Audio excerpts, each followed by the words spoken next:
오늘은 더딘 기도라는 제목으로 여러분과 함께 하나님의 말씀을 전하고자 합니다. 기도와 믿음의 관계에 대해서 우리가 함께 알아보고자 하는데요. 여러분, 성경에서 산이라는 장소가 나온다면 그 장소가 의미하는 것은 하나님과의 만남을 의미합니다. 그래서 하나님께서 구약 성경에 가만히 보면 많은 사람들을 산에서 부르시고 산에서 말씀하시고 산에서 그 하나님을 경험하도록 만들었다는 것이죠. 먼저 하나님께서 모리아 산에서 하나님은 아브라함을 시험하시고 그 아브라함의 마음을 확인하는 시간을 가졌죠. 그래서 아브라함은 그곳에서 바로 여호와 이레 준비하시는 하나님, 그 하나님을 산에서 만났습니다. 또 모세는요 호렙산에서 가시떨기나무 그 하찮은 이들 속에서 임재하시는 그 하나님을 만나고 그곳에서 비전을 발견하고 어떻게 했죠? 이스라엘 백성들을 출애굽시켰습니다. 또 모세는 시내산에서 하나님의 말씀을 듣고 적어서 그 계명들을 이스라엘 백성들에게 선포하였습니다. 뿐만 아니라 이스라엘 백성들이 출애굽한 이후에 그리심산이라는 산에서 하나님의 메시지를 듣는데요. 그리심산에서는 축복의 메시지를, 또 그 반대편에 있는 에발산에서는 저주의 메시지를 들으면서 너희가 저주에 설 것이냐 아니면 축복에 설 것이냐 라는 하나님의 말씀을 듣고 이스라엘 백성들이 삶 속에 살아가는 것을 우리는 성경을 통해서 보았습니다. 뿐만 아니라 신약에 와서는요, 예수님께서 그러한 전통을 이어서, 여러분 산상수훈 아시죠? 산상수훈. 산속 동산에서 제자들에게 하나님의 말씀을 한 구절 한 구절 이렇게 가르칩니다. 그래서 마태복음에 보면 5장부터 7장까지 그 산상수훈의 말씀이 기록되어 있죠. 그래서 구약에서나 신약에서나 산이라고 했을 때는 하나님의 임재, 그리고 하나님의 성산, 하나님의 말씀. 오늘날로 보면 이 산은 주일과 같아요. 우리가 주일날 예배드리고 말씀을 듣잖아요. 그러면 그렇게 말씀을 듣고 하나님의 임재를 경험하고 우리가 다시 평일에는 세상 속으로 나가죠. 그래서 산은 주일과 같다면 평지는 우리의 일상, 평일과 같습니다. 오늘 본문에도 평지에서의 이야기가 나오는데 오늘 본문 바로 이전에는 어떠한 이야기가 있냐면 변화산. 제자들이 산에 올라서 베드로와 야고보와 요한이 예수님의 변화된 모습을 경험합니다.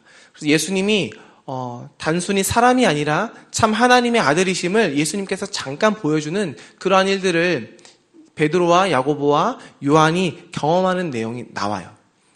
이거는 공간복음 세 복음서에 다 동일하게 나오는 내용입니다. 그리고 나서 제자들과 함께 예수님이 평지로 내려와서 이루어진 이야기가 바로 오늘의 내용의 이야기 있는데요. 이 이야기 안에서 우리가 기도와 믿음, 그리고 더딘 기도라는 제목으로 기도 안에서 하나님께서 우리에게 원하시는 목적, 예수님께서 제자들에게 가리키는 그 의미를 함께 살펴보고자 합니다. 우리 먼저 본문 말씀을 다시 한번 읽어보길 원하는데 마가복음 9장 14절에서 17절까지 말씀 우리 한 목소리로 읽어보겠습니다. 시작.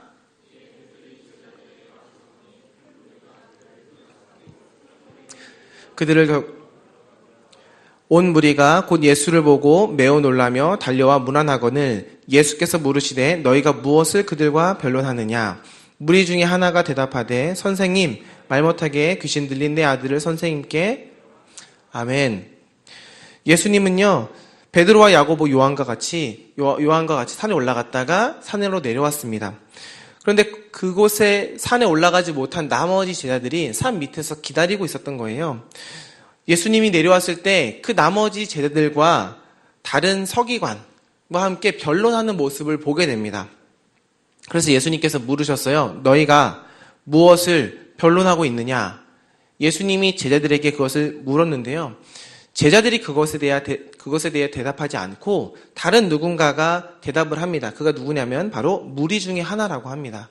말씀을 보면 그가 누구냐면 말 못하게 하는 귀신 들린 아들을 가진 아버지였어요. 그래서 그 아버지가 대답을 하는데요. 그 대답 내용이 바로 18절, 19절 말씀입니다. 우리 한 번 더 읽어볼게요. 18, 19절 시작. 귀신이 어디서든지 그를 잡으면 거꾸러져 거품을 흘리며 이를 갈며 그리고 파리해지는지라. 내가 선생님의 제자들에게 내쫓아달라고 하였으나 그들이 능히 하지 못하더이다. 대답하여 이르시되 믿음이 없는 세대여, 내가 얼마나 너희와 함께 있으며 얼마나 너희에게 참으리요 그를 내게로 데려오라 하시매. 아버지가 예수님의 그 질문에, 예수님이 제자들에게 했던 그 질문에 아버지가 대답을 했는데요. 여러분, 이 아버지의 대답인 28절 말씀이 어떤 뉘앙스로 들리나요? 첫 번째, 화를 내면서 대답했다. 아니다. 아버지가 하도 속상해서 울면서 대답했다. 여러분, 어떤 뉘앙스로 이 말씀이 들리나요? 이게 문자이기 때문에 우리가 뉘앙스를 찾기가 어려운데요. 곰곰이 가만히 이 본문을 보면요, 화를 내면서 이야기했다는 것을 우리가 알 수 있어요. 그런데요, 조금 더 가만히 이 본문을 읽어보면 이 아버지가 지금 예수님의 질문에 그대로 답을 한 것이 아니라 동문서답하는 것을 우리가 알 수 있습니다. 예수님의 질문이 뭐였죠? 변론의 내용이 뭐냐라는 질문인데요.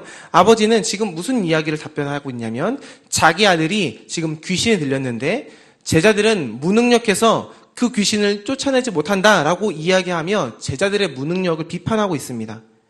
아버지가 만약 제자들을 대신해서 대답을 했다면 그 변론의 내용이 무엇인지를 설명해야 되는데 지금 자기 아들의 병 상태를 이야기하고 있다는 거죠. 하소연하고 있습니다. 분에 가득 차서 예수에게 지금 고발하고 있는 거죠.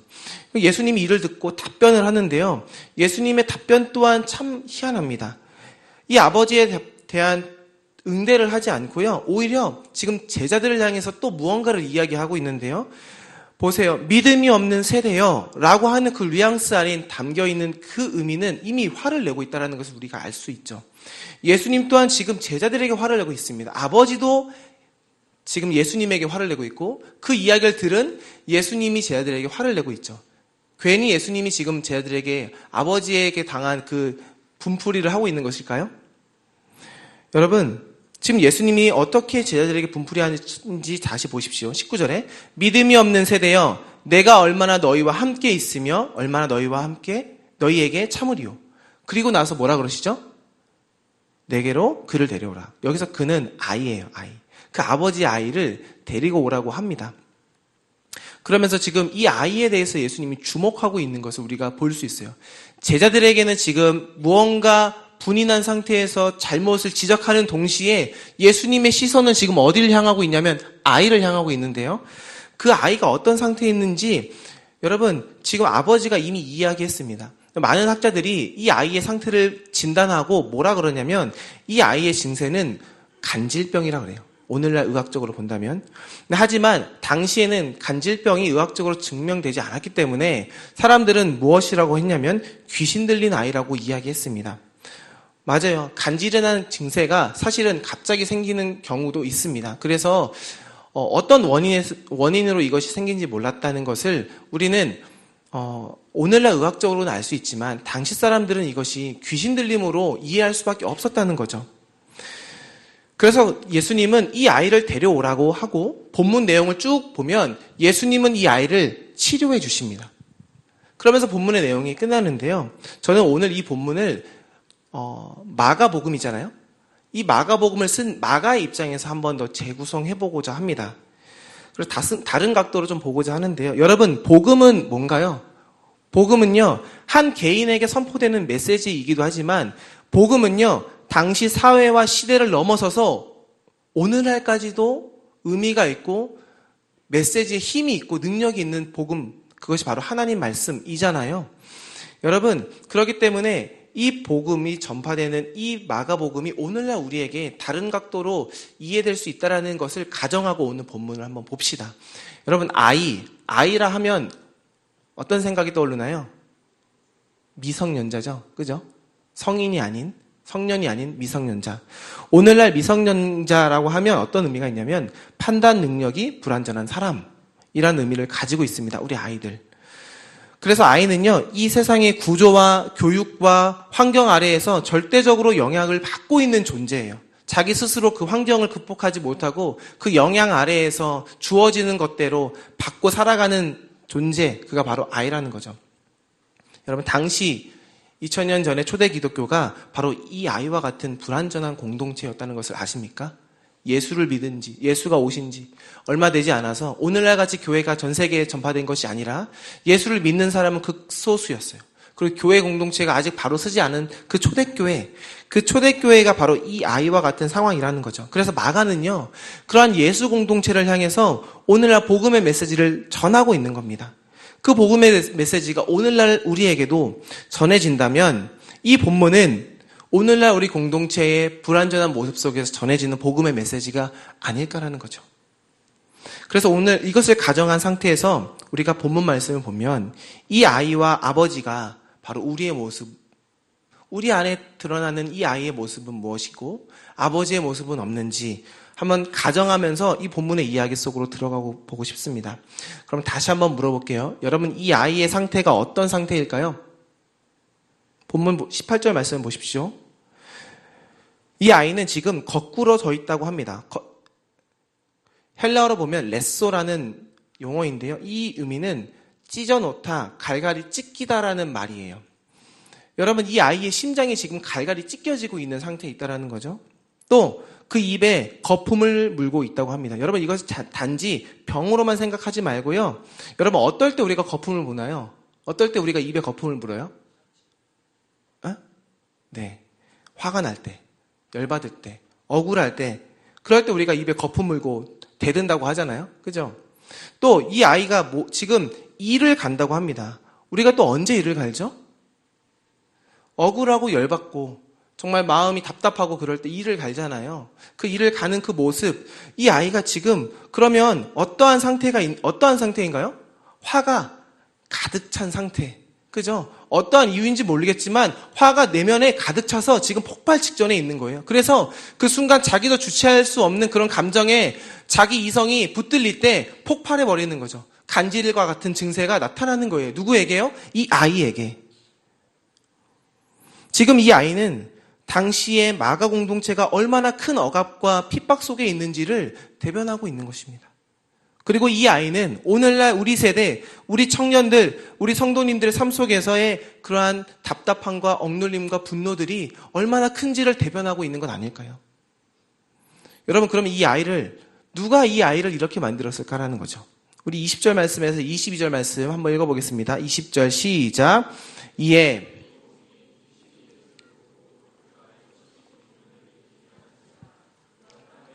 구름에 거품을 흘리더라.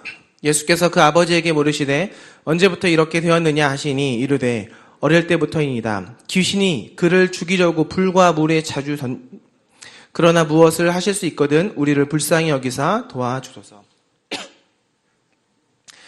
이 아이가 예수님에게 나오자 이 아이 안에 있던 귀신이 예수를 보고 이 아이 안에서 심히 경련을 일으킵니다. 그러니까 이 아이는 지금 귀신에 의해서 고통을 당하고 있는 것이죠. 여러분, 귀신은요, 더러운 영이에요. 악한 영이기도 하지만 더럽고 지저분한 영, 그게 바로 귀신입니다. 그런데 이 귀신이 지금 아이를 어떻게 했냐면 그를 죽이려고 불과 물에 자주 던졌다고 이야기합니다. 정말 귀신은요, 이 아이를 불과 물에 던졌을 수도 있어요. 그랬을 겁니다. 그런데 한번 곰곰이 생각해보면 이 아이가 정말 불에 들어갔다면 성하게 지금 이 아이가 예수님 앞에 나올 수 있었을까라는 거죠. 그래서요, 이 불은 정말 불일 수도 있지만 조금 더 다른 관점에서 보면 여러분, 불과 물은 어떤 관계인가요? 상극 관계죠. 그죠? 그렇다면 이 귀신이 지금 아이를 어떤 상황으로 계속 내몰아치는지 보세요. 극단적인 상황에 이 아이를 계속 내몰아치는 겁니다. 그냥 실질적인 물과 불일 수도 있지만 그것을 넘어서서 이 아이가 감당할 수 없는 그러한 극단적인 상황에 이 아이를 계속 내몰아치는 거예요. 누가요? 더러운 영, 귀신이. 그러니까 이 귀신은요, 이 아이를 불과 물에 자주 던졌을 뿐만이 아니라 귀신이 이 아이가 견딜 수 없는 그런 극한의 상황인 그러한 상황에 내던졌다라고도 볼 수 있는 것이죠. 여러분, 오늘날 우리 부모 세대와 이 세상이 우리 청년들, 젊은이들을 향해 외치는 소리를 잘 생각해 보세요. 자녀를 키우는 부모님들, 그분들의 욕심이 사실 적지 않습니다. 그래서 때로는 자녀들에게, 여러분 청년들에게, 대학생들에게 이렇게 요구하기도 해요. 누구는 대학을 나오지도 않았는데 사업을 해서 성공했더라. 그래서 그 중에는 청년들이 그 말을 고지고대로 받아들여서 어머니에게 이렇게 말하죠. 그럼 저도 대학을 그만두고 제가 사업을 하면 어떨까요? 라고 이야기하면 부모님들 뭐라고 하시죠? 네, 그건 아니지. 대학은 마쳐야지. 라고 말씀하십니다. 말은 하는데 행동은 다르게. 이중적인 모습이 부모 안에 있어요. 욕심이라는 게 있죠. 대학도 나오고 사업도 잘 되고. 두 가지 마음이 부모 안에 있기 때문에 자녀에게 다른 이야기를 하고 있는 것입니다. 나이가 찬 한 청년이 이런 얘기를 했어요. 부모님에게 이런 말을 들었답니다. 부모님이 이런 말을 해요. 얘야, 네 집에는 누구누구랑 결혼했다더라. 너도 이제 좋은 사람 만나서 결혼해야지. 이런 말씀을 하셨답니다. 여러분들도 그런 얘기 종종 듣죠? 그래서 그 청년이 용기를 내서요. 부모님에게 얘기했어요. 엄마, 제가 교제하는 형제, 자매가 있어요. 그랬더니 어머니가 하셨던 첫 질문이 뭔지 아세요? 직업이 뭐냐? 분명 이 아이는 어머니의 이 말, 너도 이제 좋은 사람 만나서 결혼해야지라는 이야기를 듣고 용기 내서 이야기했는데 부모님의 대답은 뭐냐면 직업이 뭐냐? 좋은 사람이 좋은 직업을 가진 사람일까요? 아니죠. 하지만 부모님 마음속에 이중적 모습이 있는 거예요. 좋은 사람도 만났으면 좋겠는데 좋은 직장을 가진 사람도 만났으면 좋겠다라는 그 마음이 있는 것이죠. 그래서 이 청년이 그 부모의 대답을 듣고 실망했답니다. 분명히 본인은 좋은 사람이라는 개념이 진짜 성실하고 근면하고 마음이 깨끗하고 신앙이 좋은 사람이라 생각했는데 그게 아니었던 거예요. 여러분, 왜 이런 사태가 일어날까요? 이 세대가, 부모 세대가 어떤 교육적인 온전한 철학이 없기 때문입니다. 돈을 많이 버는 게 뭐가 중요하겠어? 하나님 나라를 위해서 사는 게 중요하지? 라고 말씀하시지만 그 부모가 옆집 아들이, 옆집 자녀들이 잘 되는 것을 보면 마음이 흔들리고 다른 이야기를 하는 겁니다. 그래서 자녀들에게 무언의 압박을 하는 거죠. 여러분, 이것을 뭐라 그래요? 대리욕망. 여러분, 욕망이라는 게 뭘까요? 어떤 상태에서 우리가 만족하면요, 욕망이라는 것이 생기지 않아요. 예를 들면 지금 내가 사귀는 남자친구와 여자친구가 내 마음에 쏙 들고 내 마음에 충족하게 되면 다른 사람들을 한 바가지로 갖다 줘도 우리는 그 사람들에게 눈도 돌리지 않습니다. 그 상태로 만족하고 그 연인끼리 함께 행복하고 지내요. 하지만 만약에 나의 백이 어느 순간 초라해 보이고 저기 옆에 있는 자매의 백이 그 자매의 존재를 더 가치 있게 보인다면 그 백이 내 머릿속에, 내 마음속에 들어온 순간 욕망이 생기죠. 나도 저 백을 갖고 싶다. 그러면 시기하고 그러면서 그 백을 위해서 내 시간과 내 열정을 다 쏟게 되죠. 여러분, 이 세대가 자족하고 만족하면 타자에게, 자녀에게, 젊은이들에게 어떤 대리 욕망을 갖지 않습니다. 하지만 이 세대는요, 지금 불만도 많고 후회도 많아요. 그래서 마음속에 욕망이 있습니다. 그래서 내가 그걸 못했기 때문에 내 옆에 있는 누군가가, 자녀가, 젊은이들이 나를 대신해서 그 모든 것을 해주길 원하는 것이죠. 부모님들은 대학을 못 갔으면서 자녀들은 꼭 대학을 가야 된다고 이야기하는 그 부모님들의 모습.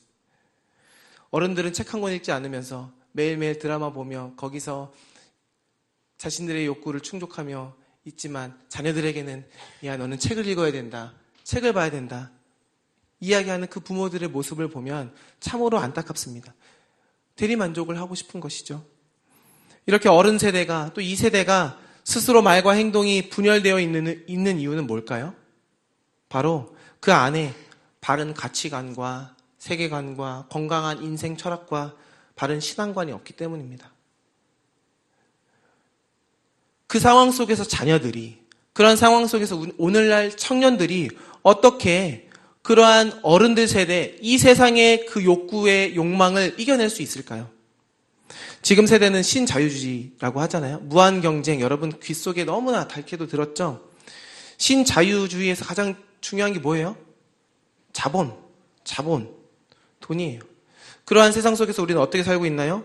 냉혹한 사회 속에서, 경쟁 속에서 우리는 다람쥐 쳇바퀴 돌듯이 열심히 살지만 늘 제자리 걸음.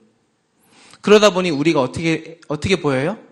파리해져 보여요. 여러분, 오늘 본문 말씀을 보세요. 18절 말씀을 보세요. 귀신이 그렇게 아이를 거꾸라지게 하고 이를 갈게 하고 거품 물게 하여서, 그래서 그 아이가 어떻게 되죠? 파리해지는지라. 파리해지는지라. 참 절묘한 표현입니다. 여러분, 이 표현은요, 이 말은 파리해지는지다라는 이 말은 마른 꽃처럼 생기가 없는 상태를 말해요. 꽃이 생기가 있어야 되잖아요. 근데 죽은 꽃처럼 푸석푸석. 요즘 세대 젊은이들, 청년들, 또 심지어는 우리 청소년들의 모습을 이 안에서 우리는 볼 수 있습니다. 청년들이 세상의 변화와 그런 무한 경쟁의 틈 속에서 빠져 죽지 않으려고 몸부림치고 아둥바둥 하다가 그것 외에 다른 행복들, 다른 자연 속에서 살아가는 많은 누릴 수 있는 것들, 가치 있는 의미 있는 것들은 바라보지도 못한 채 생기 없이 피곤해하는 모습을 저는 봅니다. 만성피로. 안타깝죠. 그러면서 저는 이런 질문이 드는 거예요. 여기서 고발된 귀신은 누구일까? 여러분 이미 답이 여러분 머릿속에서 그려질 거라 생각도 드는데요. 이 아이를 물에 던지고 불에 던지는 이 귀신은 누구냐라는 거죠. 1차적으로는 더러운 영들, 악한 세력들 맞습니다. 근데 한 번 더 곱씹어 보면 이 귀신은 이 세대의 잘못된 세계관을 가진 부모 세대, 이 시대에 욕망 가득한 그리고 망가진 자본주의, 신자유주의로 우리를 얽매이는 무한 경쟁의 어떤 그런 세상들 아닐까요? 그런 세대 흐름에 편승돼서 그런 앞잡이가 돼서 살아가는 그 사람들이 아닐까라는 거죠. 때로는 부모, 때로는 자본주의, 때로는 오늘날 교회는 다니지만 이 교회 안에서 자신의 욕망을, 자신의 욕구를, 자신의 소원을 성취하고자 하는 그러한 그리스도인들. 교회 학교에서 교사로는 섬기지만 그 교사로 섬기는 것이 그 영혼을 살리기 위함이 아니라 자신의 어떤 행위와 자신의 존재와 자신의 만족을 위해서 나의 가치를 드러내기 위해서 섬기는 교사들의 모습. 그 속에 바로 이 귀신의 모습이, 귀신의 앞잡이의 모습이 나온다는 것이죠. 그렇다면 이 고발되는 귀신은 지금 예수에게 나와서 예수님의 그 질문에 동문서답하고 있는 이 아버지가 아니냐라는 것이죠. 우리는 하나님의 백성, 예수님의 제자로서 하나님 나라, 예수님 말씀, 그 가치를 가지고 살아야 합니다. 적어도 주일에는 그렇게 살죠. 예배드리고 이곳에서 신앙적인 이야기를 하고 교제하지만 여러분의 일상을 돌아보세요. 월요일부터 토요일까지. 만약 그렇게 살지 않는다면, 주일에 여러분들이 고백한 대로 여러분의 삶이 그렇게 살지 않는다면 어쩌면 우리는 이 아이의 아버지처럼 그 더러운 영의 앞잡이로 한 주를 살아가고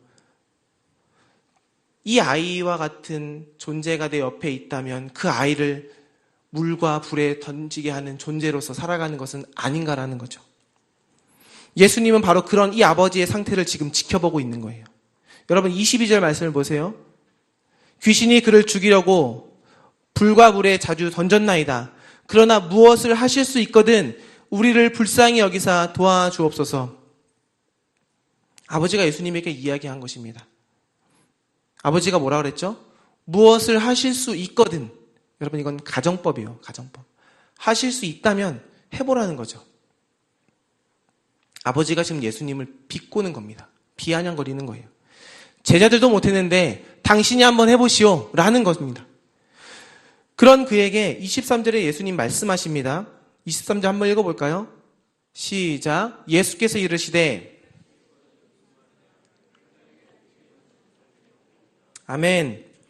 우리 이 말씀을 붙들고 많이 기도하잖아요. 믿음을 가지고 우리가 기도하며 나아갑니다. 여러분 예수님이 지금 어떻게 하시는지 우리가 가만히 한번 보면 이 본문의 원래 의미가 무엇인지 알 수 있는데요. 지금 아버지가 믿음이 없는 것, 믿음이 없는 모습, 무엇이든지 하실 수 있거든이라는 그 가정법으로 예수님에게 질문하고 있는 상황에서 예수님은 뭐라고 그러냐면 지금 할 수 있거든이 무슨 말이냐 라고 말씀하시면서 예수님이 원래 해야 되는 말씀은 이거예요. 나한테는 능치 못할 일이 없다. 그런데 예수님은 어떻게 말씀하시나요? 그 반대로 말씀하십니다. 믿는 자에게는 능치 못할 일이 없다라고 이야기하시는 것이죠. 지금 예수님은요, 예수님께서 치유할 수 있는 그 일을 누구에게 공을 넘기냐면 아버지에게 넘기는 거예요. 그러니까 예수님은 그 치유 역사의 현장에 아버지를 초대하고 있는 것입니다. 어쩌면 우리는 모든 일을 행할 때 기도하잖아요. 주님께 의지하잖아요. 근데 그 내면에 우리는 모든 일을 예수님께만 맡깁니다.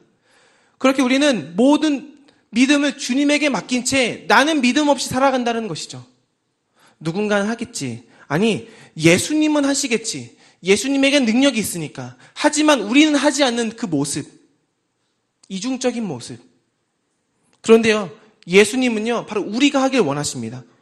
예수님은요, 내가 믿음으로 살아내는 것을 원하신다는 거예요. 하지만 우리는 예수님의 능력만 바라보고 우리의 삶은 방치하고 포기합니다. 그러나 예수님은 말씀하시죠. 너희가 나를 믿고 너희가 너희 안에 있는 그런 더러운 영에서 떠나서 거룩한 영에 사로잡혀 살라고. 믿는 자는 바로 우리가 할 일을 찾아서 하는 것입니다. 이것이 바로 믿음이에요. 더러운 영을 축출하는 것은 누가 하는 거냐면 거룩한 영을 가진 우리 자신이어야 되는 것이죠. 왜요? 예수께서 우리에게 성령을 주셨고 예수를 믿는 자들 안에 무엇이 있죠? 성령 하나님이 계시기 때문입니다. 성령님이 우리와 함께 하시기 때문에 우리는 이제 우리가 할 일을 해야 되는 거예요. 예수님께서 하시고 나는 기다리겠습니다가 아니라 예수님 제가 믿음으로 하겠습니다라는 것이죠. 여러분 24절 말씀을 보세요. 예수님께서 그의 믿음을 아버지의 믿음을 고치신 다음에 아버지가 뭐라고 고백하는지 보십시오. 24절 말씀 제가 읽어드리겠습니다. 곧 그 아버지가 그 아이 아버지가 소리를 질러 그 전에는 어떻게 했다고요? 주님 무엇이든지 하실 수 있거든 주님께서 하세요. 그런데 지금은 아버지가 소리를 질러 이르되 내가 믿나이다 나의 믿음 없는 것을 도와주소서 라고 말합니다.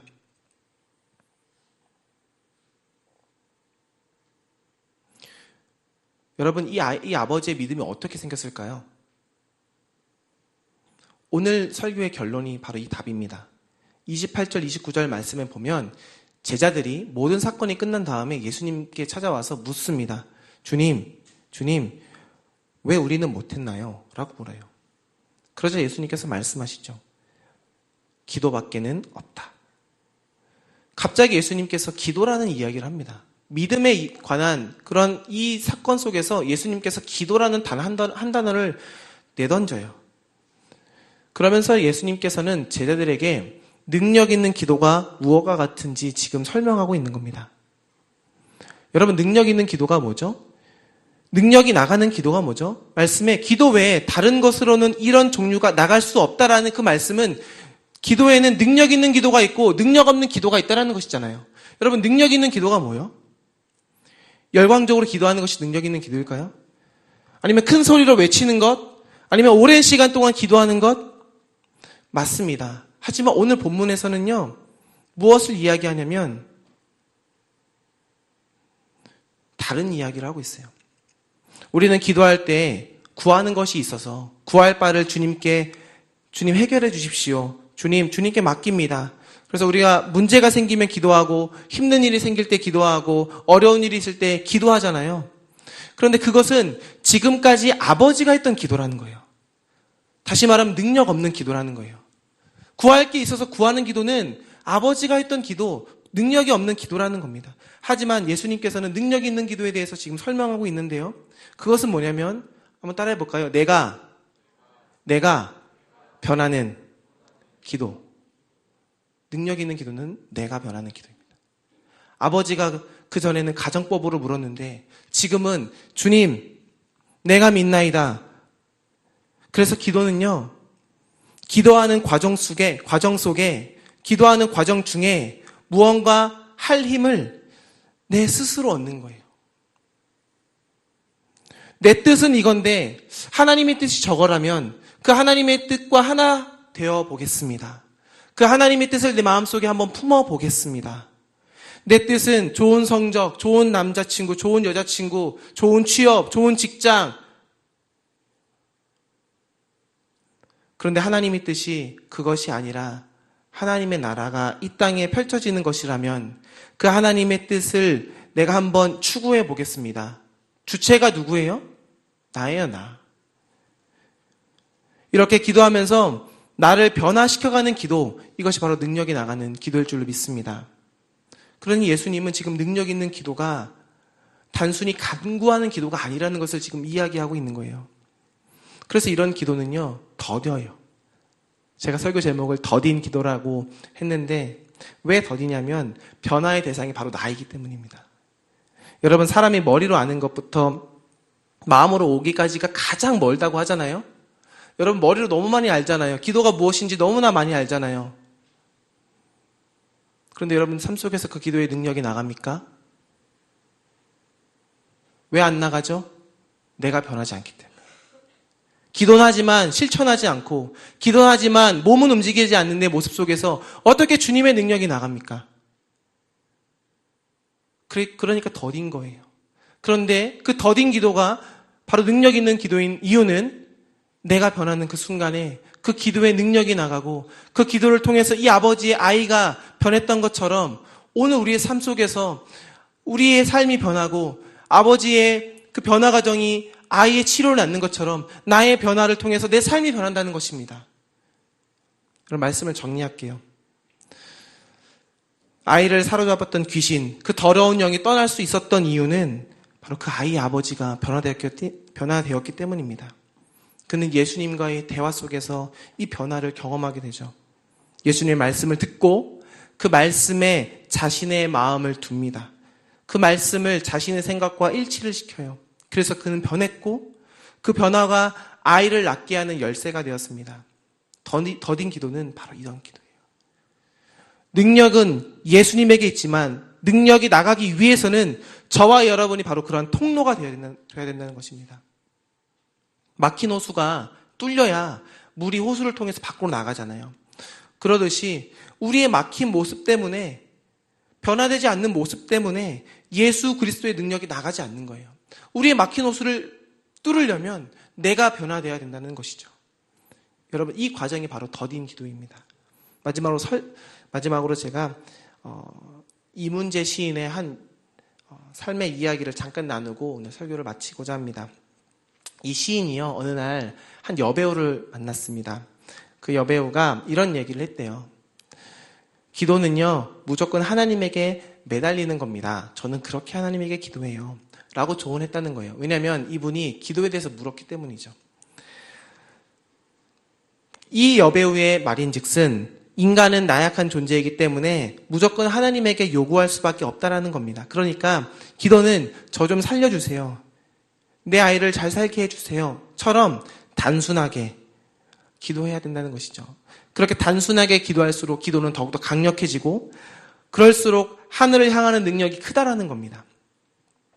이렇게 여배우가 조언을 해주고 떠났다는 거예요. 그래서 이 시인이 그 여배우의 말을 듣고 하늘을 향해서 그때부터 간절히 기도했답니다. 근데 문제는 하늘을 향해 쏘는 그 화살이 너무나 많아 보이는 거예요. 그러면서 이런 생각이 들었답니다. 그렇게 쏘는 화살이 나만 있는 것이 아니라 이 지구상에 있는 모든 크리스천들이 하나님을 향해서 화살을 막 쏜다면 하나님 어떻게 될까? 그래서 이 시인이 그 화살 기도를 생각하면서 시를 한 편 썼는데요. 하나님을 향해서 단 한 번의 화살 기도를 쏩니다. 그것은 바로 이 한 문장인데요. 하나님, 저로 하여금 이 많은 화살들을 버리게 해주세요. 라는 화살 기도로 이 시인은 하나님께 자신의 기도를 올려드렸다는 겁니다. 어쩌면 우리는 수많은 화살을 장착하고 오늘도 하늘을 향해 그 화살들을 쏘며 기도하고 있는지 모릅니다. 하지만 예수님은 우리에게 능력의 기도, 능력이 나가는 기도가 무엇과 같은지 설명하고 있습니다. 이 시인처럼, 이 시인의 이야기를 통해서도 우리는 깨달을 수 있습니다. 화살 기도를 버리고 더딘 기도를 붙드십시오. 그러한 믿음으로 우리가 한 주 또 기도하며 승리하는 주님의 백성 되길 주님의 이름으로 축원합니다.